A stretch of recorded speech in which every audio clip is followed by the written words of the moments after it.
At ngayon nga ay magluluto tayo ng samyang bulldog cheese. Dahil nga nung nakaraang araw pa ako nagki-crave nito, kaya naman naisipan kong umorder sa Lazada.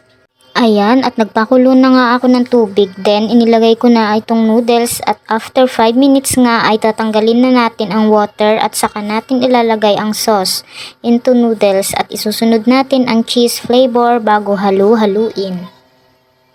At eto na nga, ready to eat na. Amoy pa lang, tumutulo na agad sipon ko.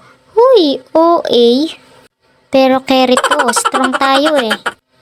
Sige, ubusin mo yan te, bida-bida ka eh. 2 piraso. Uy, 2 piraso. 2 balot nga pala niluto ko nito dahil mayabang ako, feeling ko kayang ubusin.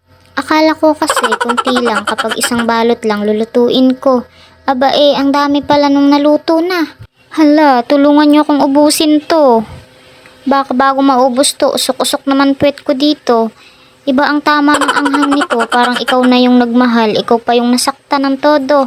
Hahoy, bakit naman napunta sa mahal-mahal? Walang ganun te. Aso lang namin lumalandi, hindi ikaw. Bigla ko ngang naalala nung kumain din kami ng mga kapatid ko nito ng nagsamyang challenge kaming 4.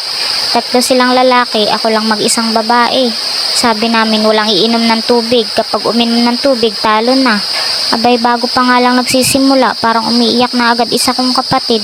Tumulo na agad pawis at sipon, di na nakatiis, uminom ng tubig. Di talo siya. And syempre, hindi nagpatalo ang lola mo.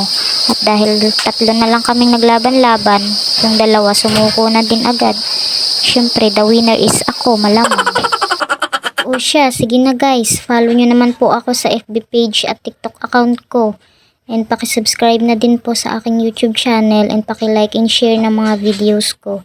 Ilalagay ko na lang po sa comment section ang link ng mga account ko para lagi po kayong updated sa mga videos ko.